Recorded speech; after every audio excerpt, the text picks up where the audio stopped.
Welcome to HTN Education. Today we will solve this problem. Most of the people solve this by wrong way. 16 minus 1 equal to 15 and to 6 minus 1. 15 and 2, 6 minus 1 equal to 5. 15 into 5 mean 15 multiply 5. So this is equal to 75. But this is wrong. Now solve this by correct way. Use PEMDAS rule.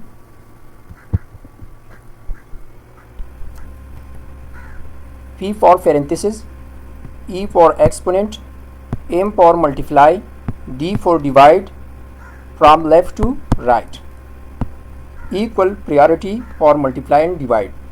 A for addition, S for subtraction. From left to right. So 16 minus 1 and 2, 6 minus 1. So this is equal to 5. Now 16 minus 1 and 2, 5 mean 1 multiply 5. Use PEMDAS rule. According to PEMDAS rule, multiply first. So 16 minus 1 5s are 5. So 16 minus 5 equal to 11. So this is the correct answer and correct order of operation. If you like this video, share with friends. Follow and subscribe HTN Education. Thank you.